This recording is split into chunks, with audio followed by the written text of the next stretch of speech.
5 gün sonra. İnsan kalbinin dengiyle sevdiği insanla olmalı. Kalbinin dengini, gönlünün sevdiğiyle olmayan insan bir gün mutsuzluktan ölüverir. Sen ol kızım, yarın demediğini eşitme kendine derdi anneannem. Öğütlerine en ihtiyacım olduğu anda kulağımda yankılanıyordu. Tıpkı şimdi olduğu gibi. Karanlık odamda tek başıma yatağıma iki büklüm uzanmış, bugün yaşadıklarımı düşünüyordum. Çağların gelişi ve dedikleri beni çok tedirgin etmişti. Ananı daha çok yeni bulmuşken nasıl kaybedebilirdim? Ondan nasıl vazgeçebilirdim?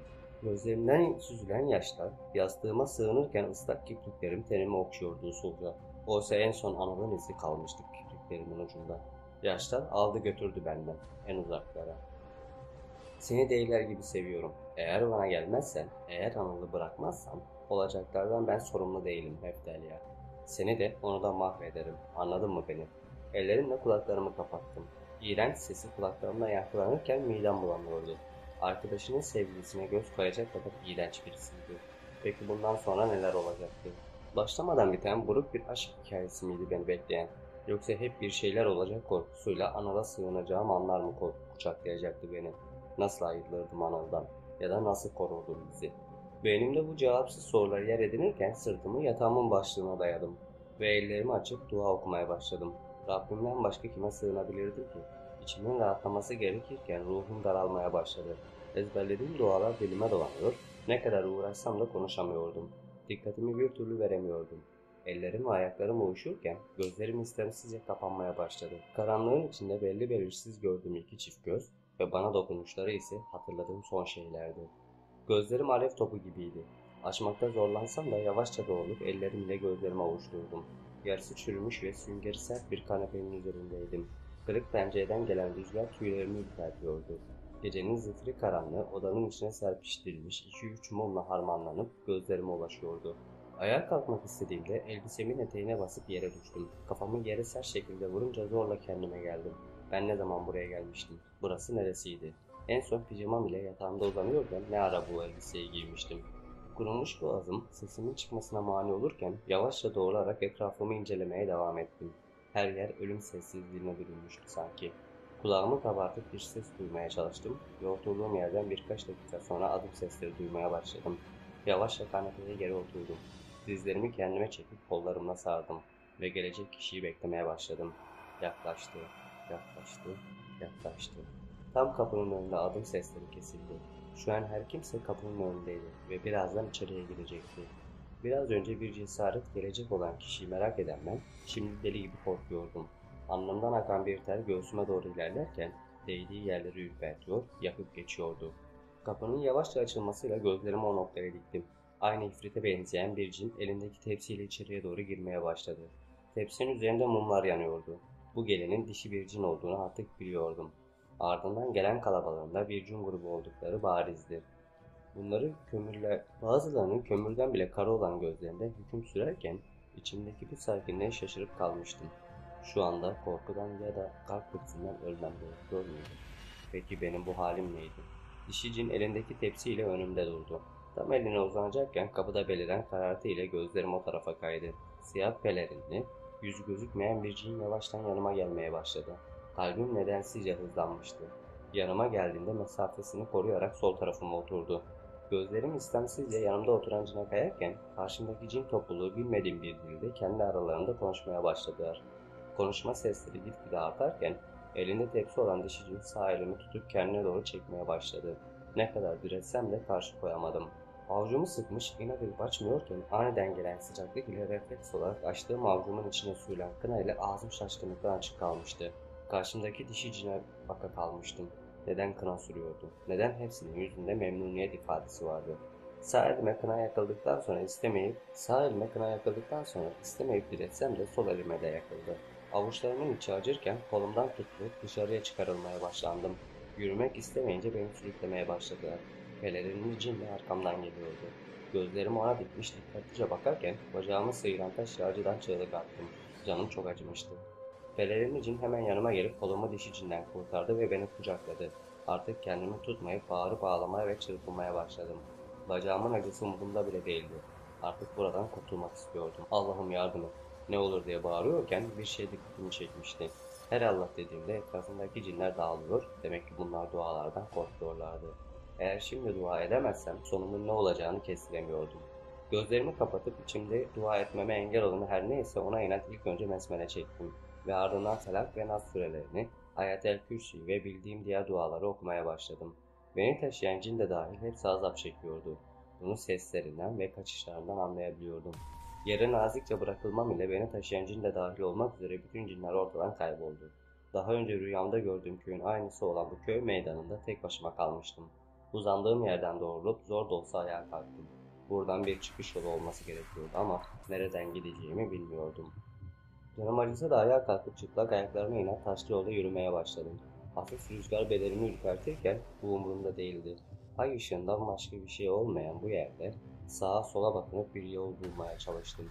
Kalbim hızla atarken bilmediğim bu yerde yürümeye başladım. Geçtiğim yerler çok ıssızdı. Bir sürü yıkık harabeler vardı. İncir ağaçları ve evlere inat sağlam kalmış çeşmeler vardı. Böyle yerlerde cinlerin yaşadığını ve bunları sahiplendiklerini okumuştum. Bu yüzden özellikle çeşme ve incir ağaçlarından uzak durdum. Kaç saattir yürüdüğümü bilmiyordum ama ne hava biraz olsun aydınlamıştı ne de bir çıkış yolu bulabilmiştim. Ayaklarımın altı kan revan içindeydi. Bunu hissedebiliyordum. Taşla sıyrılan bacağımın acısına biraz olsun alışmıştım. Bir de etraftaki sessizliğe.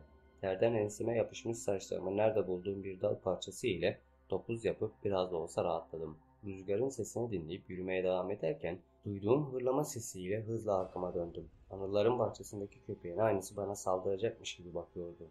Cinlerden korkmayan ben, şimdi bana bakan simsiyah ve boyu çok büyük olan bir köpekten korkuyordum. Köpek bana yaklaşmaya başladığında ben de gerisin geriye yürüdüm.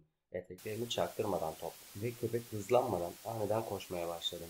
Bir süre koştuktan sonra kalbim artık yorulmuştu. Ciğerlerime çektiğim hava yetmiyordu. Sadece ay ışığında görebildiğim yolda koşarken bir ara arkama bakmış, köpeğin hala arkamdan koştuğunu görünce son gücümle daha da hızlanmıştım.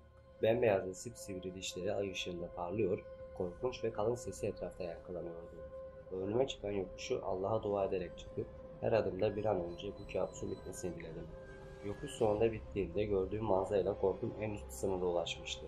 Karşımda kocaman bir uçurum vardı ve gözümün görebildiği her yer bu uçurumun devamıydı.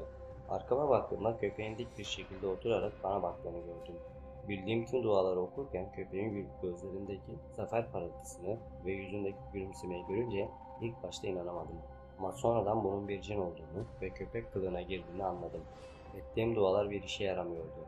Çaresizce önüme döndüğümde tek seçeneğim kalmıştı. O da uçurumdan atlamaktı. Bunun sonu ölümdü biliyordum. Rüzgar şiddetini biraz daha arttırmış, dal parçasıyla tutturup topuz yaptığım saçlarım açılıp savrulmaya başlamıştı. Gözlerimi kapatıp kollarımı iki yana açtım. İçimden bildiğim tüm duaları edip öne doğru bir iki adım attım. Artık uçurumun en sonundaydım.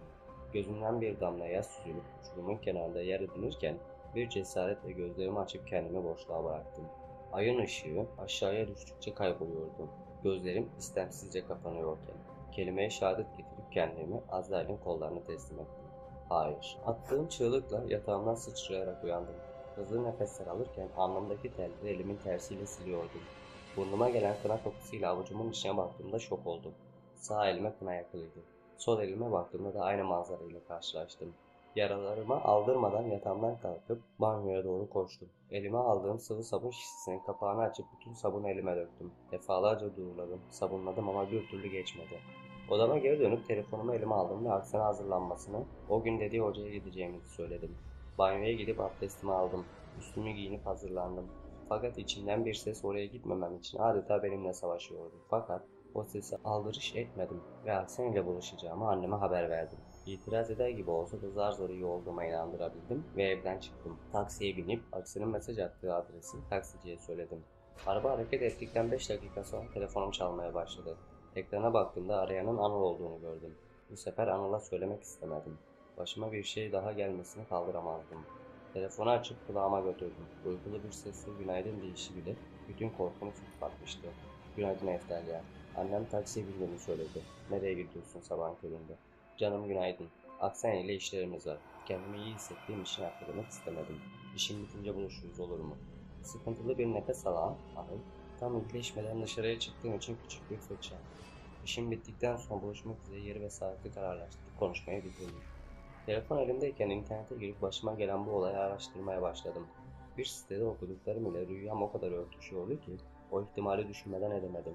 Yazının bir kısmında rüyada kına yakıldığını görmenin süsle yorumlanırken diğer kısmında cinlerden birisi eğer bir insana aşık olursa onu sahiplenir ve bunu kına yakarak hepsine gösterir. Bir nevi nişan yüzüğüdür diye yorumluyordu.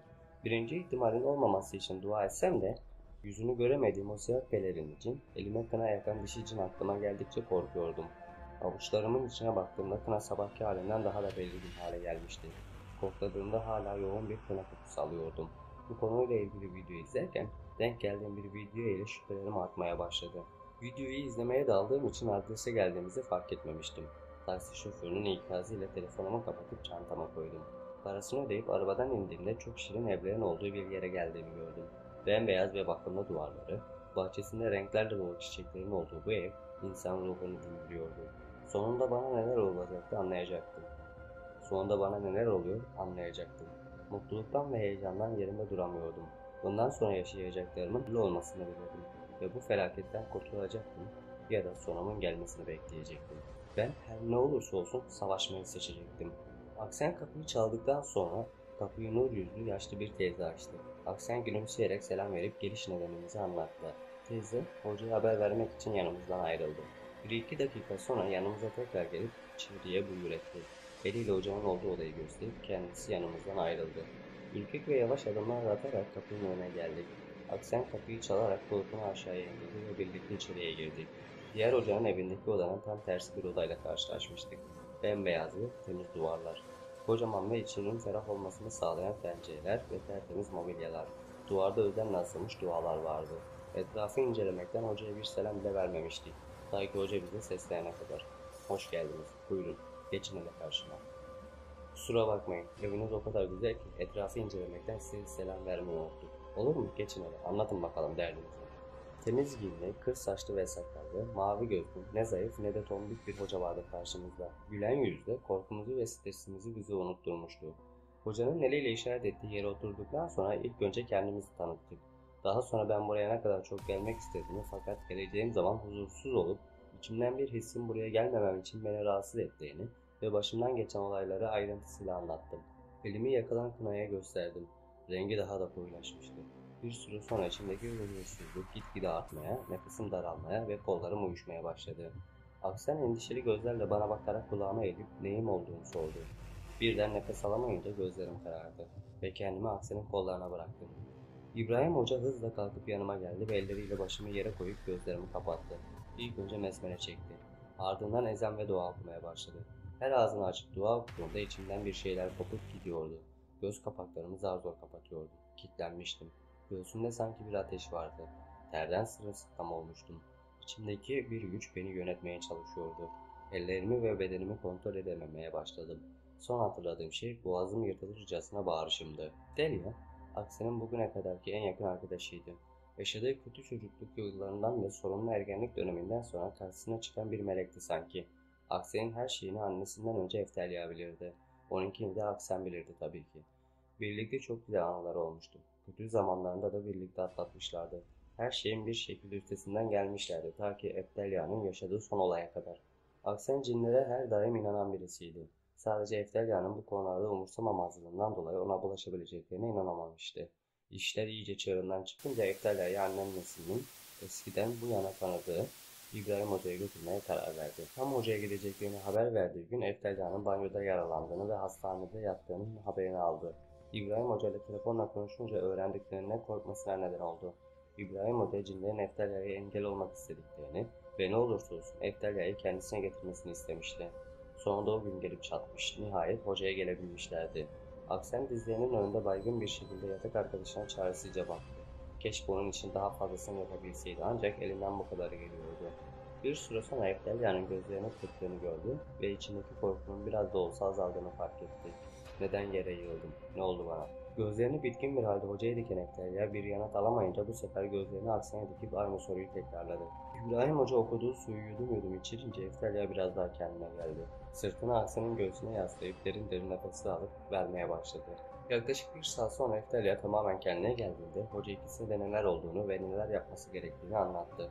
Eftelya'ya onu koruması için bir muska yazdı. Bunu boynundan çıkarmaması hususunda onu defalarca uyardı. İbrahim Hoca'ya para vermek isteseler de hoca parayı kabul etmemişti. Eftelya ve Aksan bir daha görüşmek üzere vedalaşıp hocanın yanına ayrıldılar. Hoca ile vedalaşırken çağırdıkları taksi birkaç dakika sonra geldi de hemen binip oradan ayrıldılar. Eftelya'nın evinin annesinin evine gideceklerdi. Aksan eline aldığı telefondan internetini açıp araştırma yapmaya başladı. Eftelya'ya baktığında ise Anıl ile konuştuğunu gördü. Hiç muhabbetlerini bölmeden telefonuna geri döndü ve bulduğu bir yazı okudu. Büyü, sihir ve cinlerden korunmak için okunan dua ve sureler. Günümüzde Allah'ın bir sınav nedeniyle insanlara öğrettiği ve imanı olmayanların yenteldiği büyü ve sihirden muzdarip olan birçok insan vardır. İşte bu noktada Rabbimizin gönderdiği ayetler ve Peygamberimizin sünnetleri bize yol gösterici olmaktadır. Eğer bunlara uyarsak hem Allah'ın sınamasından alnımızın akıyla çıkmış oluruz hem de bu belaları başımızdan tamamen defetmiş oluruz. Rabbimiz bu konuda yine onun rahmetli ve bereket sözlerinin yer aldığı Kur'an-ı Kerim'de şöyle buyuruyor. De ki, ey Rabbim, şeytanların kışkırtmalarından sana sığınırım. Ey Rabbim, onların yanımda olmalarından sana sığınırım. Müminun 97. İşte bu emredilen bu ayet ışığında cinlerin şerrinden, sihir ve büyünün şerrinden korunmak için yapmamız gerekenlere şöyle bir göz atalım. Büyüden ve cinlerden kurtulmak ve korumak için neler yapmalıyız? Büyü ve büyücülerden korunmanın en iyi yolu onlara hiç bulaşmamaktadır. Cinlerin zulmüne uğramamak, onların zararlarından korunmak için uygunsuz yerlerde abdest bozmamak, küllük bir kemik üzerine pislememek, bekletmemek gerekir. Halk arasında tekin olmayan yerler diye tabir edilen cinlerin bol bulunduğu mahallelerden sakınmak en doğru davranıştır. Büyü ve büyücülerin şerrinden korumak için daima abdest bulunmak, elbisinin, maskenin, tırnakların ve bedeninin temiz olması da bu güzel bir tedbirdir. Peygamber Efendimiz sallallahu aleyhi ve selleme büyü yapılmıştır. Efendimiz'e büyü yapıldığını Allah Celle Celaluhu beyan ederek şöyle buyurdu. Düğümlere üfürüp büyü yapan üfürükçülerin şerrinden sana sığınırım de. Hazreti Ali der ki, Peygamber sihirlenmiş olan düğümlerden hangisinin üzerine bu ayeti okusa, o düğümler kendi kendine çözülüyordu. Büyünün zarar verdiği insanlar da varlıklarda olumsuzluklar meydana getirdiği bir gerçektir. Yapılan büyünün tesirleri çoğu zaman görülmektedir. Ama her yapılan büyü etki etmediği gibi bazen büyünün tesiri zıt yöne de kayabilir. Aksi tesir yapar. Bu konuda Kur'an-ı Kerim'de bunları yapanlar Allah'ın izni olmadıkça kimseye zarar veremezler buyurmaktadır. Çünkü gerçek tesir ne sihirde ne de sihirbazda, ne tabiatta ne de şeytanda, ne de melektedir. Hakiki müessir ancak ve ancak Allah'tır. Fayda ve zarar denilen şey de ancak onun izniyle meydana gelir. O halde her şeyden önce Allah'tan korkmalı ve Allah'a sığınmalıdır. Ve bunlara karşı koymak için de Allah'ın kitabına sarılmalıdır.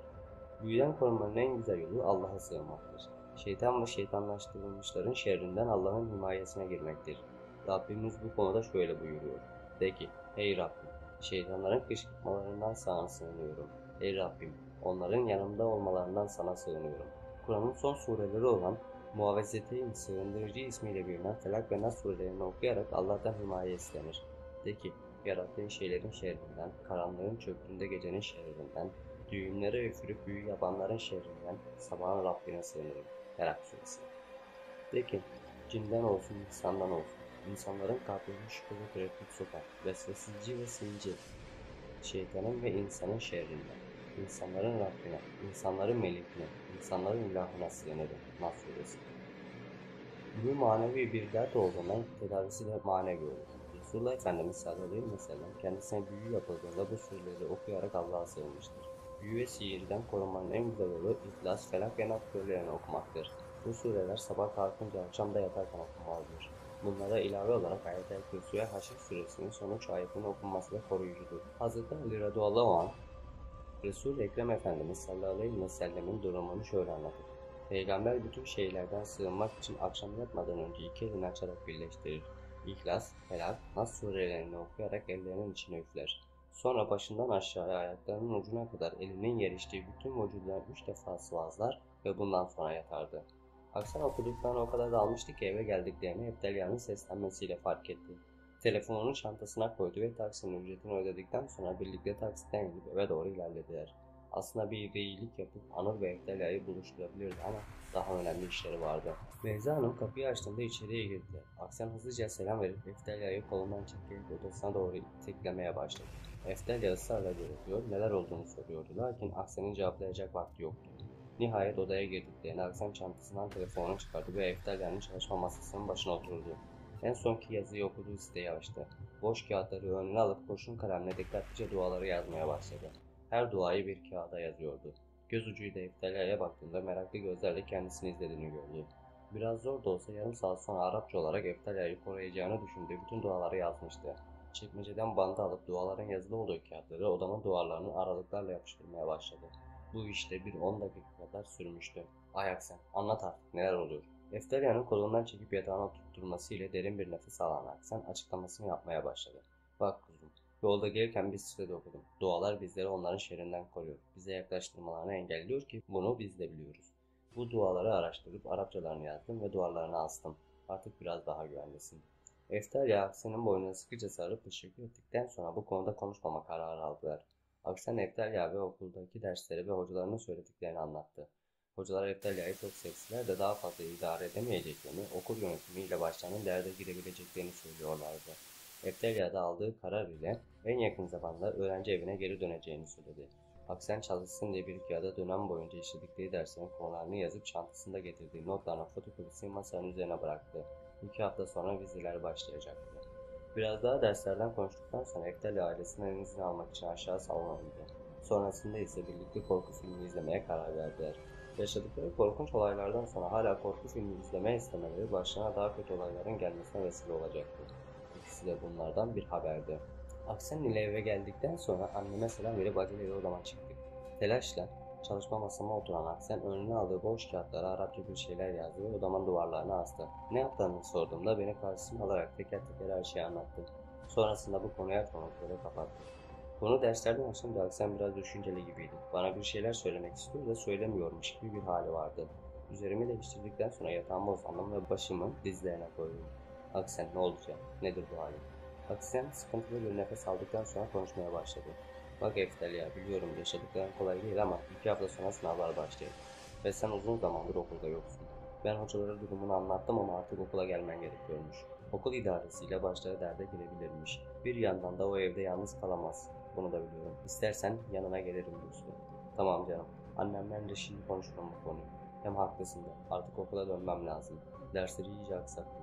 Sınıfta kalmak isteyeceğim en son şey bile değil. Hele ki son sınıftayken. Ev konusuna gelirsek biraz daha iyi hissediyorum kendimi.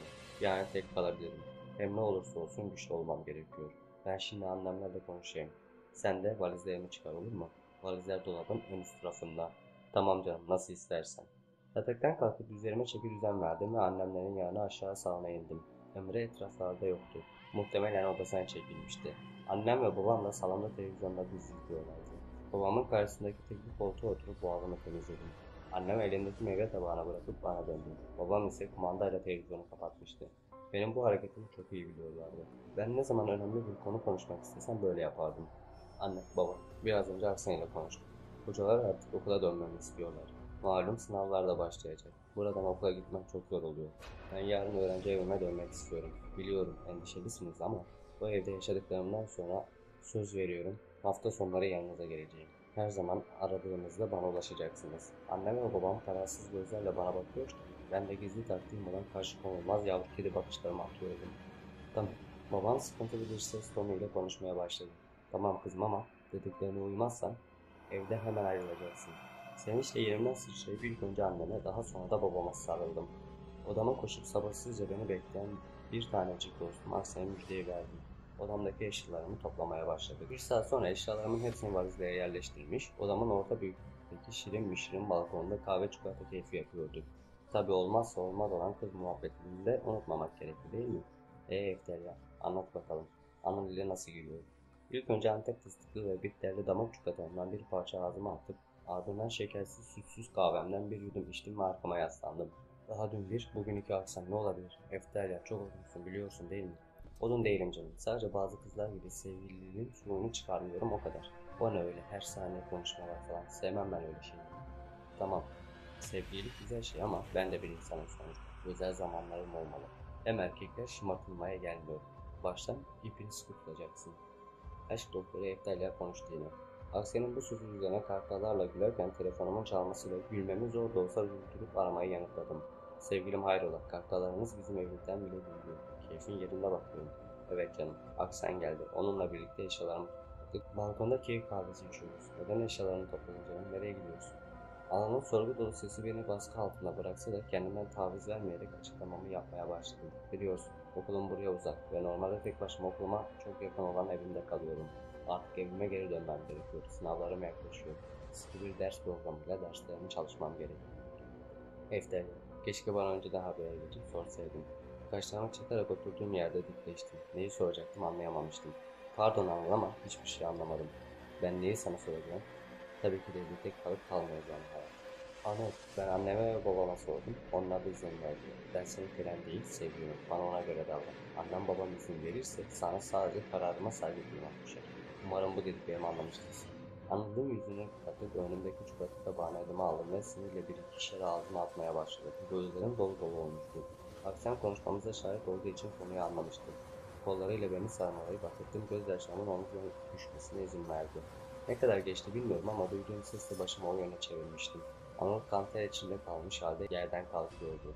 Gözlerim şaşkınlıkla açılırken Aksan gülümseyerek benden ayrıldı ve odanın içine girip kapıyı üzerimize kilitledi. Bense inanamaz gözlerle Anıl'a bakıyordum. Yanıma gelip kolumdan tutunca telaşla ayağa fırlayıp onu itiklemeye başladım. Senin ne işin var burada? Ya annemler görseydi? Aman Allah'ım rezil olurdum Anıl. Allah seni kahretmesin. Git hadi buradan çabuk. Anıl beni aniden kucağına alınca mahalleliyi ayağa kaldıracak bir çığlık atmak üzereydim ki son anda kendime hakim oldum. Yakalanma ihtimalinin vermiş olduğu sinirle de Anıl'a vurmaya başladım. İndir beni. Hem ben sana kızgınım. Ne bu laubalilik? Anıl tek kaşını kaldırıp yüzüne çapkın bir gülümseme yerleştirdi. Dudağıma minik bir öpücük kondurup konuşmaya başladı. Bir kere sevgili silip atılır ama küsülmez. Feminist sevgili. İkincisi de ben sana hesap sormam. Sadece benim de fikrim alsaydın belki ben de seninle birlikte kalırdım diyecektim ama o öptüğüm dilin yüzünden bir türlü konuşamadım. Şaşkınlıkla açılan ağzım ve pörtleyen gözlerimle kim bilir nasıl gözüküyordum bilmiyorum ama şapşal gözüktüğüm kesindi. Kendimi doğrultup kaşlarımı çatabildiğim kadar çarptım ve konuşmaya başladım. Pardon canım, sen bana sordun mu seninle yaşayabilir miyim diye. Ama beni sakince yere bırakıp doğruldu. Ve elinin biriyle saçlarımla oynamaya başladı ve soruma karşılık verdi. Sen bana sordun mu kalbimi ansızın çalarken? Konuyu değiştirme hanım. Bak ben bu zamana kadar tek başıma yaşayabildim. Bundan sonra da yaşarım. Evime misafir olarak gel başımın üstünde yerim var ama daha ailelerimiz bile tanışmamışken böyle bir şey olmaz. Evli olmadan senin aynı çatının altında yaşayamam. Anıl biraz bozulmuş gibi olsa da masanın üzerindeki laptopu alıp açma tuşuna bastı. Merakla ne yaptığını sorduğumda ise film izlemek istediğini söyledi. Sevinçle yerimde el çektim. Korku filmi olsun ama. Eftelya korku filmi izlemesen daha iyi olmaz mı? Zaten şu aralar iyi değilsin. Bir şey olmaz ama aç hadi izleyelim işte. Tamam hadi gel bak kollarıma. Beğendiğini izleyelim. Anıl'ın omzuna başımı koymuş korku filmlerinin konularına bakıyordum. Sitkin 3. Kim bir aşkını izleyelim mi canım? Hayır izledim ben bunu. Anıl derin bir nefes alıp filmlerin konusuna bakmaya devam etti. Azazel düğününe ne dersin? Anıl ben bu filmi de izledim. Hem de 3 defa. Bir daha izlemek istemiyorum. Anıl gözlerini devirerek arama motoruna filmlere bakmaya devam ediyordu ki gördüğüm bir filmi heyecanla gösterdim. Daha önce hiç izlememiştim. Konusu güzelse izleyebilirdim. Elcin. Bu filmi neredeyse izlemeyi çok istiyordum. Üniversitede gençlerin yaşadıkları benim yaşadığım olaylara çok benziyordu. Ana filmi başladık bir topu masaya koydu. Kollarını belime dolayıp başını omzuna yasladım. Sevdiğim adamla film keyfi yapacaktım. Daha ne isteyebiliyordum ki? Anıl da kollarını bana dolayıp çevresini başının üzerine yerleştirdi. Tabii öncesinde başıma minik bir öpücük kondurdu. 1,5 saatin sonunda film bitmişti. Aklımda bir sürü soru işareti olsa da bunu Anıl'a belli etmeyecektim. Neredeyse saat 3'e geliyordu. Filmi izlemeye başlarken içimde bir sıkıntı vardı ama şimdi nedensizce daha da artmıştı. Göğsümün üzerinde bir baskı hissetmeye başladım. Eftelya iyi misin? Anıl'ın sorusuyla başımı göğsünden kaldırıp kendisine baktığımda gördüklerimle dilim tutulmuştu. Bir sürü kuş üzerime saldıracakmış gibi bize doğru uçuyordu. Ayağımda hissettiğim kıpırtıyla başımı aşağıya indirdiğimde ise gözlerim korkudan haltaşı gibi açılmıştı. Elimden bile büyük bir sürü örümcek ve daha yüzlerce böcek üzerime doğru geliyordu. Büyük bir çığlık atıp kanepenin üzerine çıktı ve o andan itibaren hem böcekler hem kuşlar üzerime saldırmaya başladılar. Nefesim sıklaşıyorken çırpınışlarım hiçbir şeye yaramıyordu. Kuşlar her yerimi gagalarken böcekler de kıyafetimden içeri girip beni sokmaya başlamışlardı. Bedenimde tarif edilemez bir acı hüküm sürüyordu. Anıl'a baktığımda ise masanın üzerindeki meyve bıçağını eline almış kuşlara saplıyordu. Anıl ne olur kurtar beni. Eftel yok. Dayan canım. Kurtaracağım seni. Anıl'ın sözleriyle son gücümle dayanmaya çalıştım. Bir yandan kuşlar ve böceklerle savaşırken diğer yandan Allah'a sığınıp dua etmeye başladım. Ben dua ettikçe kuşlar ve böcekler daha da hırçınlaşıp canımı daha fazla acıtmaya başladılar. Felak, Nas ve Ayet-el Kürsü dualarını ardı ardına okuyup besmele çekmeye başladım. Eftalya yeter. Dua okuma. Anamın bağırmasıyla başımı o yöne çevirdiğimde onu koltukta hareketsiz halde yatarken buldum.